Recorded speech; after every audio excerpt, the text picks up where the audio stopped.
Hey, welcome to the final part for this problem where we're actually going to write some Python code to solve this problem. So in the last two videos, we talked about the problem itself as well as the algorithm that we're going to write in this video. We're going to code up the solution.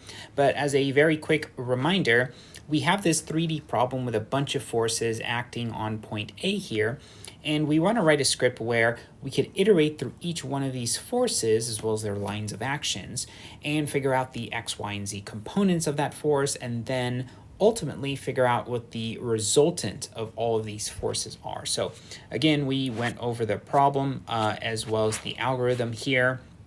And in this video, we're going to start off with some of the code. So let's start off with step one. That we went over in the algorithm in the last video, and that was defining our input. So we need some input here. We need an origin point, a list of all the ending points, as well as a force list. And for a lot of these points, these coordinates that we're going to be inputting into this script, I'm going to define those coordinates as tuples. And again, tuples are just a data structure that we can store some values that later on can't be changed, or the tuples themselves can't be changed. So I have our Python code editor here, and again, step one was define the input. Now, in the problem, we had an origin point, which was A0. So I'm going to just call that origin, and I'm going to make it a tuple. And for this example, let's say that origin point was -2, 3, and 0. So this is the X, Y, and the Z coordinates of that A0 point. Now, we also need a list of points. Which I will just call points. And this is going to be a list here, which I've denoted with these square brackets. And the values in here are going to be tuples themselves, right? Because just like we did for the origin, we have this tuple defining a point. For this list right here, list of points, we're going to have a bunch of tuples that each represents a point on the line of action for all of the forces that we have. And so for the sake of this problem, I already have these points defined. I'm just going to copy them here. And you can see that we have this point here defined as a tuple, this point here, this point here, this, and these are just, list of tuples. Now, you can see that there are 1, 2, 3, 4, 5 points. So we are dealing with 5 different forces that are going to act on that particle A. So the last input that we need is, of course, the force value. So I'll just call those forces. And those are also going to be a list of values. And again, I already have those values here. Just for the sake of simplicity, these are going to be values in newtons. And again, they are just arbitrary force values. Each force corresponds to a point here. So there's 5 forces because there are 5 points that represent each one of these forces' lines of actions. Okay, awesome. So now that we have the origin, the list of all the ending points, and the force list defined, the next step was a pretty easy one. We just needed to define variables to keep a running sum for the resultants component. So back in our code, I'm just going to make a comment here, resultant components, and I'm going to define 3 variables, Rx, which is going to be initialized to 0, Ry, which is also going to be initialized to 0, and then Rz, of course, initialized to 0. Now, the reason this is starting off as 0 is because the very next step is when we iterate through each one of our forces, figure out the X, Y, and Z components, and then go back and keep updating or adding to these Rx, Ry, and Rz values. So at the end of this for loop, after we've iterated through all the forces, this Rx, Ry, and Rz value are going to have the sum, the total sum of the resultants X, Y, and Z coordinates. Okay, so how do we iterate through each one of these forces and determine its components? Well, we need a for loop. So let's go ahead and define that for loop here. Go down here and say define for, or let's say iterate through forces and update resultants components. Now in Python, if you are familiar, we can write for loops like this. So let's say we're iterating over these points. So I can say for point in points, do something. So after this colon, we can define everything that we need to do for each iteration of this for loop. So what this is going to do is that it's going to look at this list that we have called points, and it's going to look at the very first element, and it's going to assign that element to this variable called point, and it's going to do something with that variable called point. We haven't defined anything in this for loop yet, so right now it's not going to do nothing, but if we just, let's say, printed out the value of point, what's going to happen is it's going to print out the value of point, and after it's done that, it's gonna continue on with this loop. It's gonna look at our list, look at this next element, which is 3, -7, 0, assign that value to point, and then print it out, and then it's going to keep doing that until it reaches the very end of the list where it stops completion. So if we just went ahead and ran this code as is, what we should see is all of these 5 points listed out in the console here. So I was testing this out right before the video, but let's clear that and let's see if this works. So I'm gonna hit run, and there you go. We have our coordinates 1, 5, 2, 3, 7, -7, 0, and then all the way to the 5th point here. So that means our for loop is working. But remember, our for loop had sort of 3 steps. This step 1 determined lambda for that force. Step 2 determined the force components. And then step 3 add those force components to Rx, Ry, and Rz. Now, there's a little bit of a problem because this for loop is simply iterating over points. And so we don't have access to the associated force value for each one of these points. We need a way to retrieve this force value here because we ultimately need to figure out what Fx, Fy, and Fz are for each one of these forces. How do we do that?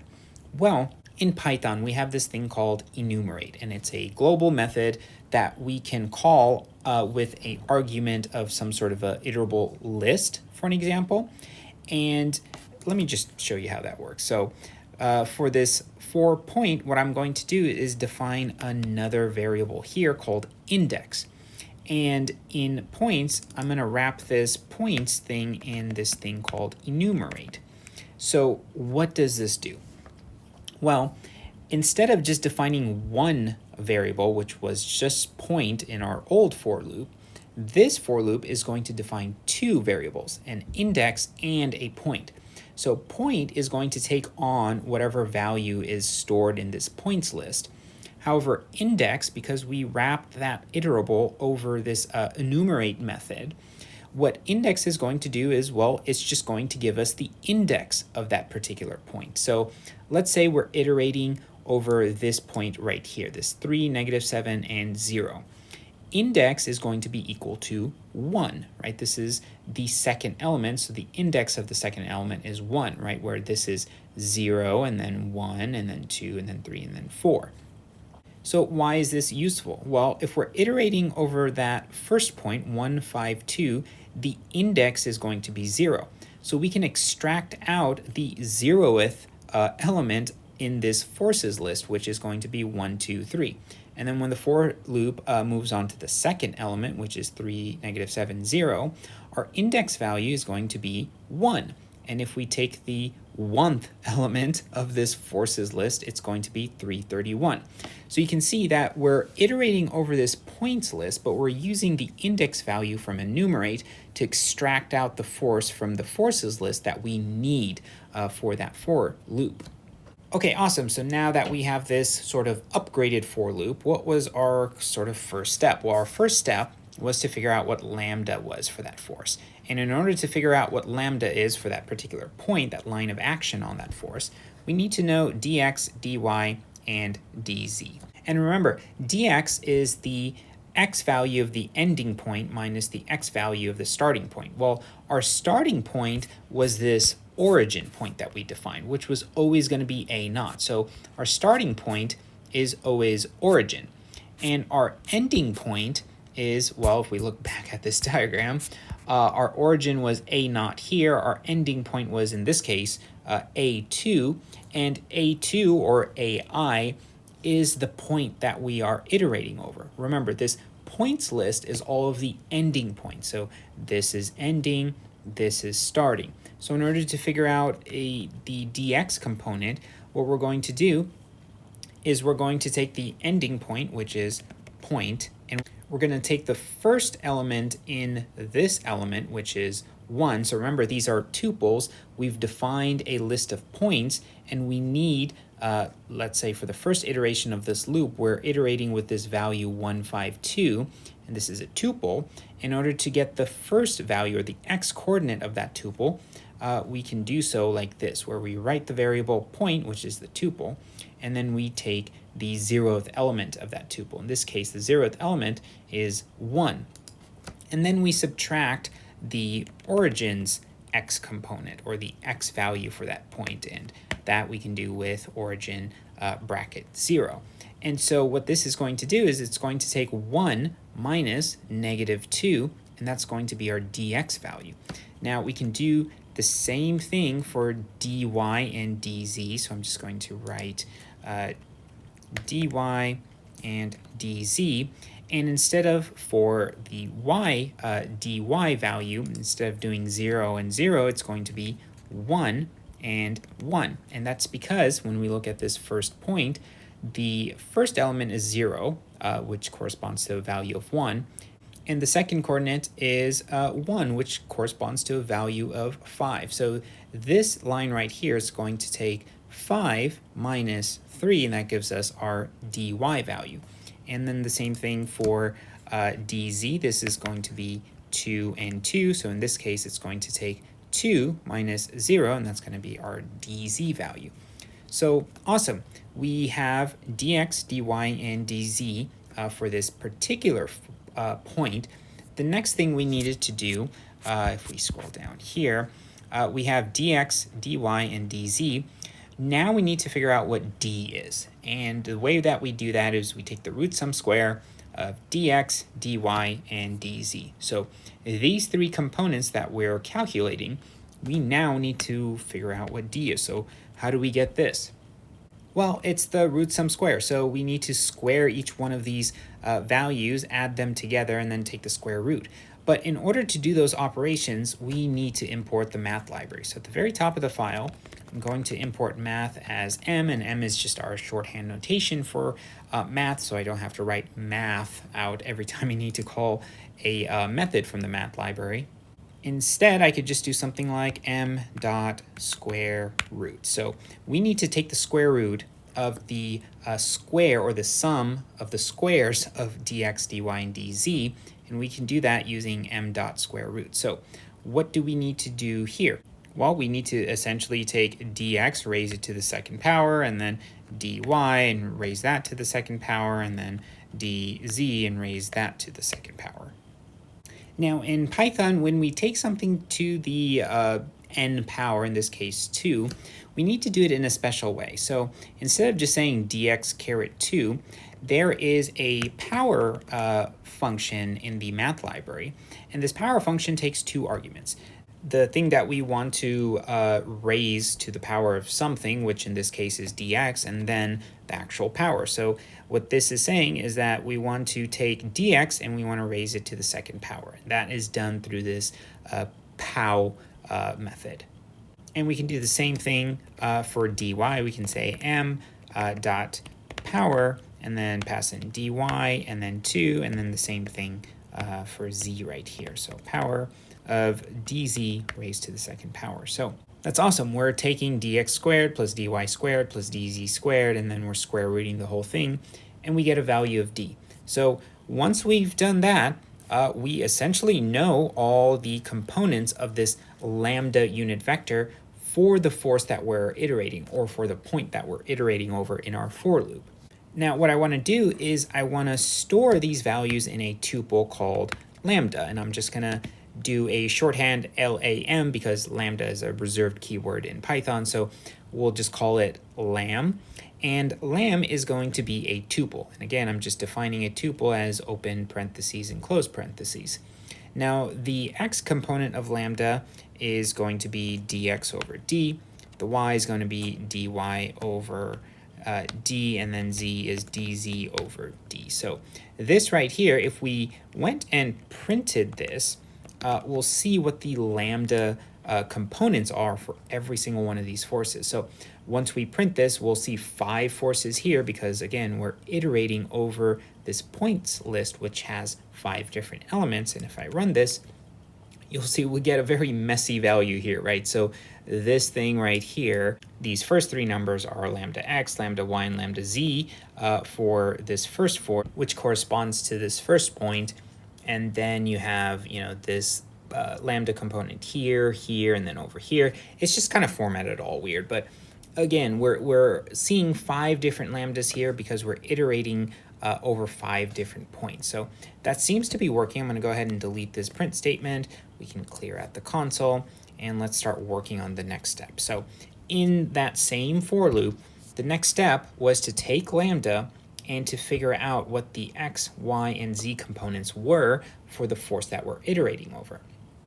And so because we know lambda x, lambda y, and lambda z, we've stored it in that tuple right here, this x, y, and z component. For lambda, what we can do next is we can take each one of those components, multiply it by the force's value, and that gives us fx, fy, and fz. So let's go ahead and try to do that. So the very first thing we need to do is, well, we need a force. What is that force? Well, remember, we've defined all the forces here in this list. So what I can do is I can take forces, and I can take the index of what we're iterating over. So again, if point is this first element, our index is going to be 0. And if I take the 0th element of this forces list, we get this 123 newtons here. So force in this iteration of the loop is going to be equal to this first element. And then what I could do is I could take fx, the x component of that force, is going to be force times the first element, the x component of lambda. So I can say lambda 0, lambda of 0.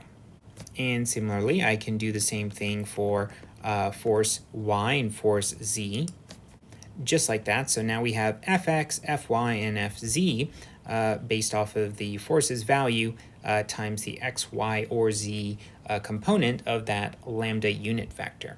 Now the next thing we need to do is we need to take these 3 components and we need to add it to the running sum of the resultants component. So we could do that pretty easily by saying Rx is equal to Rx plus f of x, and then Ry is equal to Ry plus f of y, and then Rz is equal to Rz plus f of z. So this operator right here, this plus equal, it's just saying whatever Rx was, take that value, add this f of x value, and then reassign that new value to Rx. So essentially, we're just updating these values in these 3 lines of code. We know the x, y, and z components, and we're just adding that to the running sum.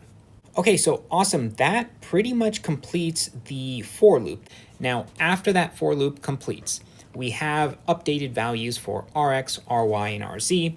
And the next thing we need to do is we need to find the resultant's magnitude.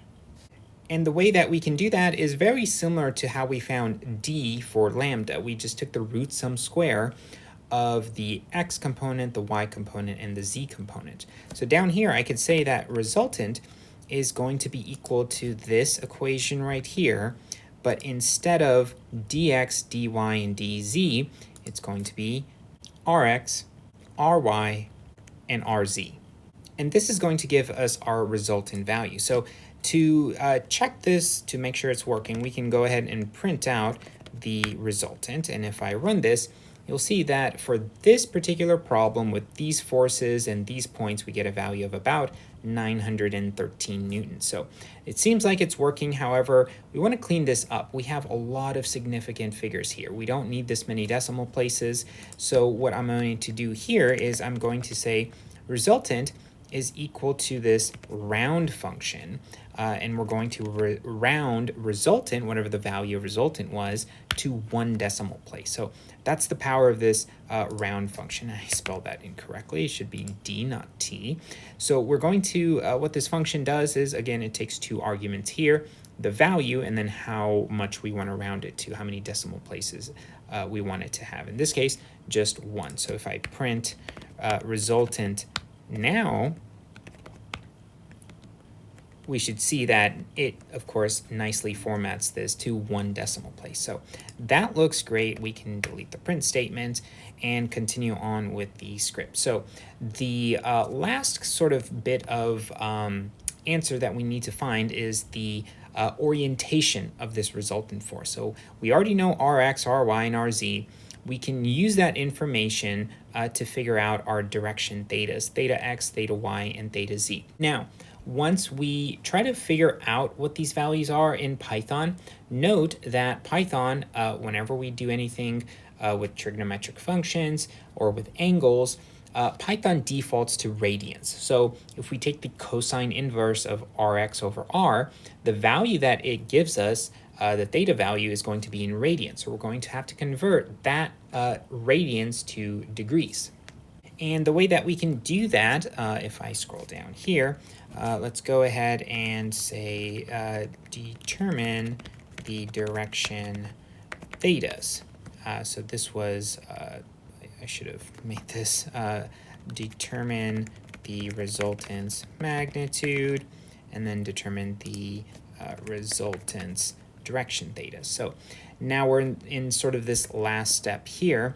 And the equation for figuring this out was, well, theta x was going to be equal to m dot a cosine, the arc cosine or the cosine inverse of Rx over the resultant. So Rx divided by the value for the resultant.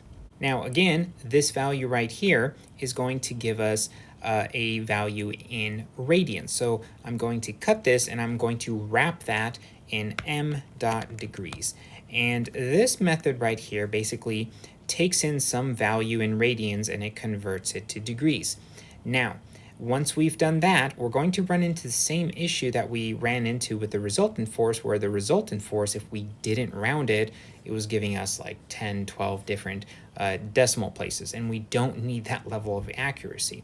So now what I'm going to do is I'm going to take this entire value that is now in degrees, and I'm going to round that value. So the value of this, let's say we can round it to just 2 decimal places. So this entire thing is going to give us our theta x value in degrees to 2 decimal places. Now I can do the same thing for theta x or theta y and theta z. And the only difference here is that for theta y, we're using ry, and for theta z, we're using rz. Now, once we have theta x, theta y, and theta z, the direction thetas for this resultant force, the last thing to do is to print the answer. So the first thing we want to print is the resultant's magnitude. And the way that we can do that is before the quotes here, but right after the parentheses, I'm going to write f. And that's just because we're going to do string interpolation here. So I can say something like the resultant magnitude is, and in curly braces, I can say resultant. And then I can do another print statement here and say the resultants direction angles are, instead of resultant, I'll say theta x, and then theta y, and then theta z right here. So what this is saying is that the resultants, and I have this backslash here because we want to escape the little apostrophe or else it's going to mess up and not print correctly. The direction angles are whatever theta x, theta y, and theta z are. And again, these 3 values are rounded to 2 decimal places, where the resultant is rounded to 1 decimal place. So let's go ahead and save and run this. And you can see here at the very top, the resultant's magnitude is 913.1. In this case, it's newtons. And the resultant's direction angles are 64.6 degrees, 154.5 degrees, and 92.9 degrees. So awesome. That is the problem. I hope you enjoyed it, and I will see you guys in another problem.